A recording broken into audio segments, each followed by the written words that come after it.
escuchamos. Yo ahora, cuando vos me digas.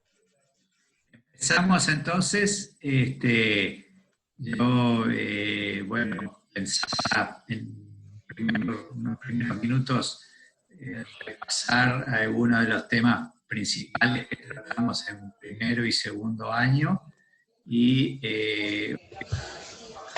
más específicamente el tema de las relaciones de poder y los cambios en las organizaciones. Eso básicamente es lo que trabajaremos entre hoy y el que viene, que también sería por Zoom. Lo que les voy a pedir para asegurarnos un poco más de calidad es que cierren el micrófono, pero por supuesto cuando quieran hablar o comentar algo, entran y lo hacemos, a ver si nos adaptamos a este formato. No sé si soy la única, pero se escucha año, ¿sí? Que se escucha mal, se te escucha todo entrecortado. No te escucho. Que se escucha todo entrecortado. No sé si es solo a mí o si al resto también le pasa. ¿Esto me está escuchando bien? Sí, yo te escucho bien, aunque sí, se mantiene ese entrecortado que siempre caracteriza la conexión desde allí, ¿no? Digo, pero te puedo entender igual. Trato de hablar despacio para que se entienda mejor, pero estoy casi al lado del punto de conexión, entonces mejor que esto no puedo hacer la conexión porque estoy ya como al lado del módem. Bueno, entonces en primer año empezamos haciendo una caracterización de las instituciones. Trabajamos juntos en identificar algunos aspectos centrales que tienen que ver con que toda institución se crea para cumplir un fin social y tiene determinados objetivos, que se da una estructura organizativa, generalmente de tipo jerárquica, que obviamente está integrada por personas y que estas personas cumplen roles que están adjudicados por la institución. Esto es la estructura de cargos, ¿no? O sea, el director o el administrativo, la persona de la limpieza, el docente, todos esos son cargos que los podemos considerar como roles adjudicados y donde hay una dinámica también de roles asumidos en cuanto a que no todos los directores se desempeñan exactamente de la misma forma, más allá de que sus responsabilidades sean las mismas, ¿no? Entonces, la institución tiene recursos materiales, en general tiene un nombre, maneja dinero, establece ciertos canales para la circulación de la información y la comunicación entre las personas, y se diferencia de los grupos. ¿Se acuerdan que repasamos la definición de grupos que da Pichon-Rivière? Y se diferencia entonces de los grupos en algunas cosas, pero la más importante es que las instituciones continúan más allá de las personas que la integran, ¿no? Se da una paradoja de que las personas somos lo más importante para las instituciones y no existiría una institución sin personas, y lo que nosotros hacemos o dejamos de hacer incide directamente en la posibilidad de que la institución funcione y logre sus resultados, pero una vez que se crea una institución y se da una estructura, se dan ciertas normas, reglas de funcionamiento, la organización está pensada para prolongarse y durar más allá de las personas que lo integran, ¿no? De modo que los que hoy están pueden no estar dentro de 5 años o dentro de 10 años, y la institución podrá seguir adelante si cumple sus objetivos, si cuenta con los recursos si cuenta con las personas adecuadas. Vimos también que hay un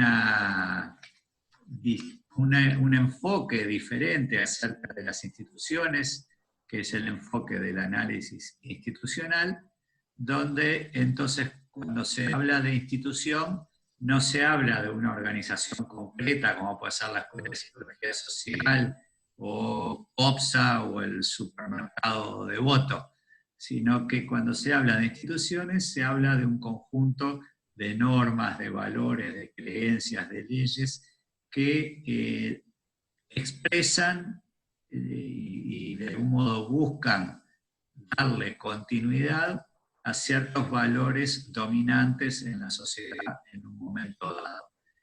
Por ejemplo, acerca de la familia o de la educación, de la salud, de la justicia, del manejo del dinero. O sea, todos ellos serían instituciones y hacemos este ejercicio de que, bueno, si yo digo salud, probablemente lo primero que asociemos tenga que ver con los hospitales, con un médico, con una enfermera, o digo educación y lo primero que se nos ocurre sea pensar en una maestra o en un profesor, siendo que dentro de lo que podemos entender por salud o por educación, puede haber en realidad una diversidad de propuestas igualmente válidas. Lo establecido, lo dominante, decíamos que es lo que llamamos lo instituido. Y todo lo instituido siempre tiende a continuar, a establecerse como lo que vale, lo que todos debemos hacer, lo que tendrá continuidad a lo largo del tiempo y de la historia.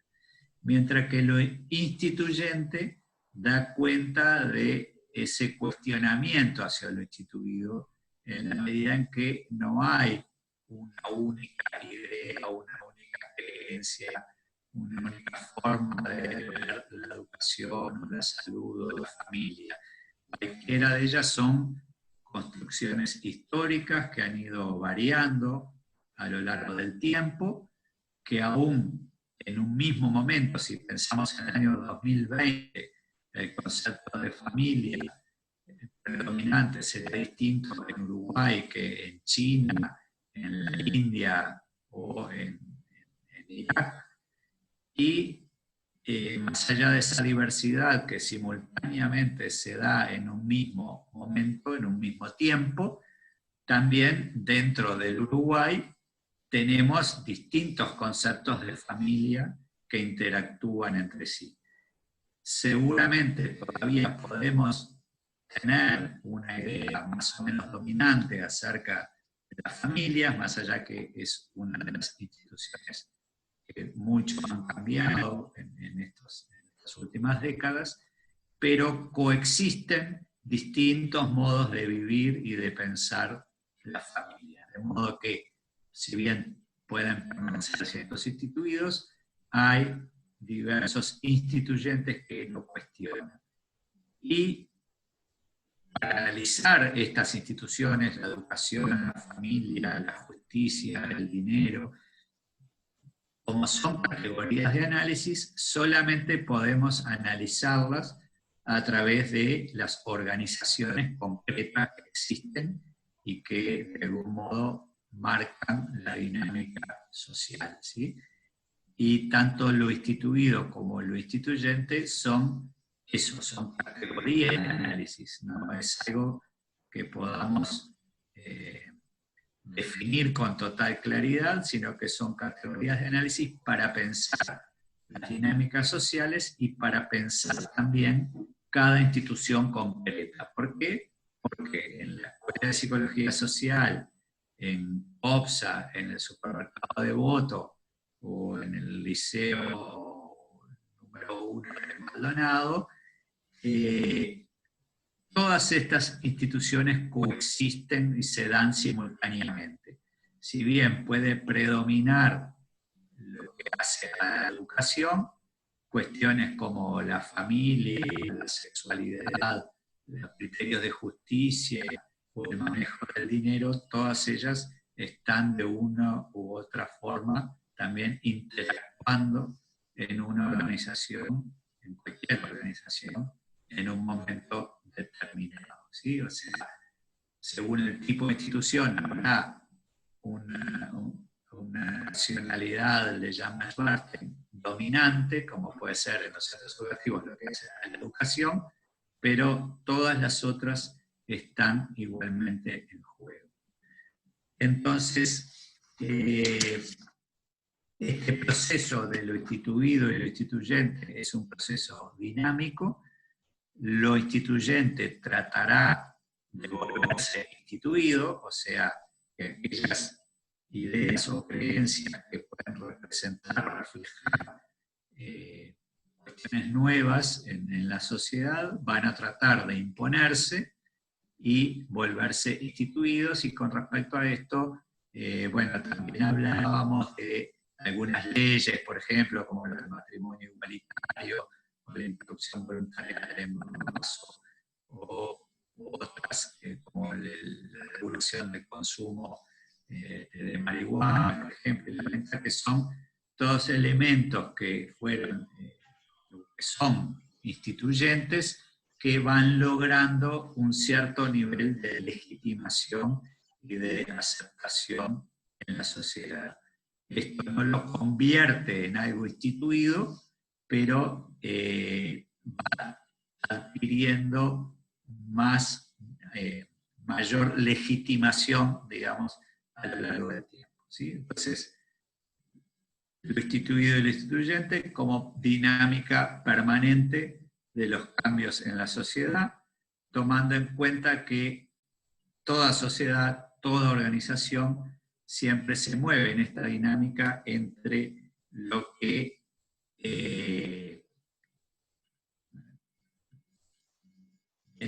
saco el video que estaba sugiriendo para ver si se escucha mejor. Esta dinámica entonces entre, ahora pasa que está abajo, lo instituido y lo instituyente, entonces que da cuenta de conservación y cambio como parte de esa dinámica permanente. En segundo año, terminando primero y algo de segundo, pero están pidiendo no usar la imagen, a ver si se escucha mejor. A mí me resulta difícil que ustedes no me vean, pero yo no sé, capaz que uno de ustedes quiere. No va a afectar que le saque la imagen, no es eso. Yo creo que es como que hay algo que interfiere, no sé qué es. Me da la impresión que es algo de eso, hay momentos que está difícil para entender, pero no creo que mejore con sacarle la imagen. Así que... Lo raro es que yo estoy escuchando, no digo un 100% bien, pero es raro, porque yo puedo entender, ¿no? Es raro.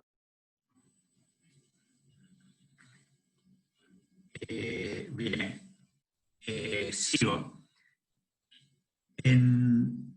Creo que algo en primero y en segundo trabajamos también sobre otro concepto de Schwarten que hace a la estructura organizativa y a lo que llama los tres dominios, que son como formas de agrupar distintos aspectos que hacen a la estructura organizativa.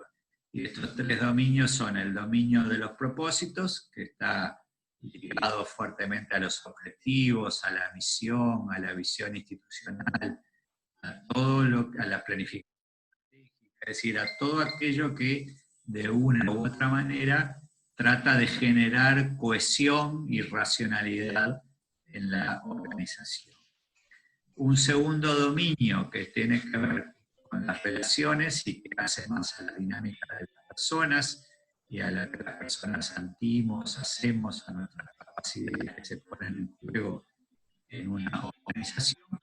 Y un tercer dominio que es el de las capacidades existentes, que tiene que ver con los recursos materiales, los procedimientos de trabajo, con todo aquello que de una u otra manera pone en juego los recursos disponibles para el funcionamiento de una institución según el tipo de institución que sea. Y junto con el tema de la estructura está el tema de la identidad, como esa cuestión a veces difícil de definir, que hace lo esencial de una organización concreta que adquiere una identidad similar a otra según el área, o sea, supongamos la identidad del liceo número 1 de Maldonado, va a ser distinta a la de otros liceos del país, siendo que igual son un mismo tipo de organización. Entonces hay como aspectos comunes a todas las instituciones que están dentro de una misma área, pero a su vez hay una identidad que se construye, que es particular de cada organización, según su historia, las personas que estuvieron en la fundación, el barrio en el cual está ubicado, las familias o el involucramiento de las familias o de la comunidad con esa institución, ¿no? Todos aspectos que van definiendo la identidad, que tiene que ver con lo que la institución quiere ser, también con lo que la institución no quiere ser, y también con cómo nos ven los demás. O sea, todo esto se pone en juego a la hora de tratar de visualizar la identidad de una organización. Y la identidad tiende a ser permanente, digamos, a no variar, a tener pocas variaciones. Y lo que más cambia es la estructura de la organización, de ahí que tantas veces hablamos de reestructura, de reorganización, de readecuación, ¿no? En el entendido que los cambios institucionales se expresan de muchas maneras, pero en algún momento suelen relacionarse con un cambio en la estructura organizativa. Y el año pasado nos metimos también con el tema de los conflictos y el sufrimiento institucional. Acá trabajamos sobre un autor, René Caes, que él planteaba de, bueno, cómo las instituciones existen antes que nosotros, él dice, nos preceden, nos sitúan, es decir, que nos dan un marco dentro del cual movernos y nos inscriben en cuanto a que nos dan un lugar particular para formar parte de la sociedad, como una construcción social, como una construcción cultural, pero donde él nos plantea también que las instituciones de algún modo están formando parte de nuestro mundo psíquico, ¿no? O sea que ya no son las organizaciones que las vamos a pensar como externas a nosotros, sino que esas instituciones como la educación, la salud, la familia, todos estos marcos generales, forman parte también de nuestra estructura psíquica.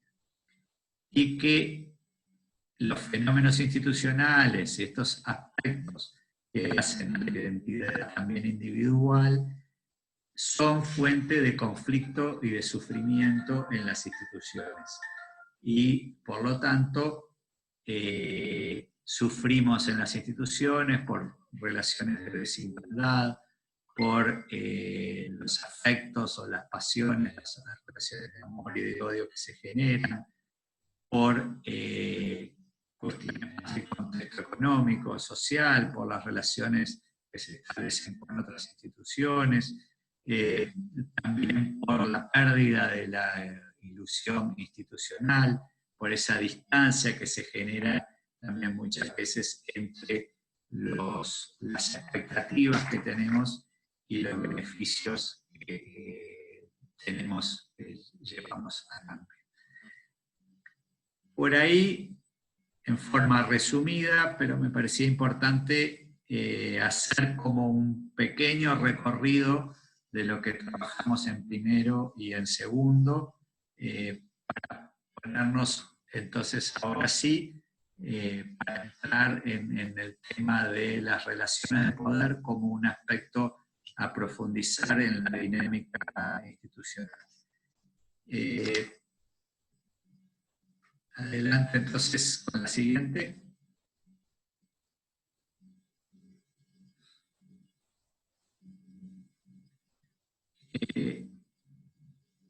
Esa. No, la anterior. La anterior, Raúl. Esa. Entonces, es frecuente, capaz que tiene que ver con esto de lo instituido, ¿no? Que nuestra visión acerca del poder en general está muy asociada a un determinado grupo de personas que concentran el poder y que son los que toman las decisiones, como si el resto de las personas no tuviéramos ningún poder o muy poco poder de decisión. Esto es parte de una concepción. Yo les propongo otra concepción que va más por el lado de ver el poder como una capacidad que todas las personas tenemos y que es una capacidad de influir sobre los otros, sobre nuestra vida cotidiana, que tiene una expresión diferente, aunque permanente, en los distintos ámbitos de la vida. Por ejemplo, en mi familia, en mi casa, probablemente yo tengo más poder de decisión sobre el manejo del dinero o lo que se compra, lo que fuere, que de repente que tengo en mi trabajo. Y capaz que en mi trabajo tengo un cierto poder de decisión en relación al área particular en la cual estoy, pero poco respecto al conjunto de la institución, ¿no? Hablábamos antes de empezar con uno de ustedes que es docente en el liceo, y bueno, dentro del ámbito del tiempo de clase, el docente tiene un cierto poder de decisión sobre los contenidos, sobre la dinámica, ¿no? Pero sin duda también los estudiantes tienen un poder de decisión, sea que participen, que estudien o que no estudien, que vayan o no vayan, que usen la plataforma.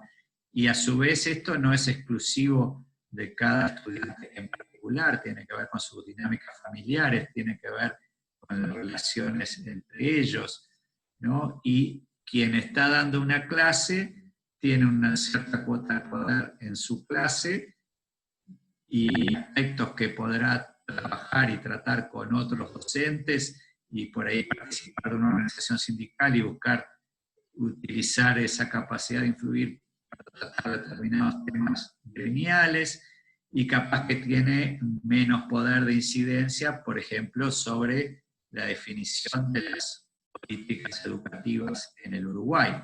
Entonces, todo esto como para pensar en distintos escenarios donde esa capacidad de influir y de incidir para que se hagan determinadas cosas en las cuales nosotros queremos incidir o que creemos que son las mejores, tienen distintas posibilidades, pero siempre hay una cuota de incidencia que en general se expresa a través de alianzas y acuerdos con otros para poder ejercerla y producir cambios.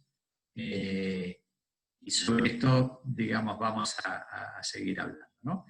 Entonces, ese concepto dominante de poder tiene que ver con un orden instituido, pero es un orden que, en cierta forma, admite de todos modos, y acá viene también lo instituyente, que hay organizaciones y que hay distintos modos de influir sobre la dinámica social y también sobre cada organización en particular.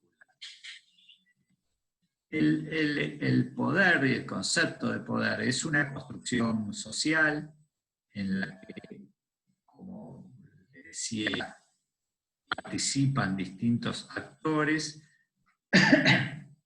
y frecuentemente se da en una relación asimétrica, ¿no? Hay como cuestiones que hacen las relaciones de poder que están fuertemente instituidas, como por ejemplo que la madre o el padre tengan más poder que sus hijos, que el docente tenga más poder que los alumnos, o que el jefe o el director tengan más poder que alguien que trabaja, o eventualmente quien está en el gobierno de un país tenga más poder que los ciudadanos tomados de forma más individual o en pequeñas organizaciones.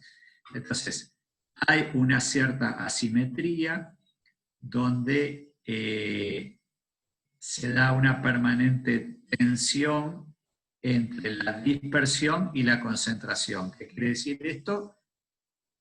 Hay una tendencia a concentrar el poder para, de algún modo, influir y decidir sobre los temas que sean. Pensémoslo a nivel de las organizaciones, de cada una de las organizaciones, para ser eficaces, lograr los objetivos, contar con más recursos. Bueno, todo eso exige concentrar esfuerzos, capacidades, que de algún modo la mayor parte de las personas en conjunto busquen avanzar en un mismo sentido, en un proyecto común, pero a su vez cada uno de nosotros y eventualmente distintos equipos de trabajo dentro de una organización pueden tener intereses diferentes, ¿no?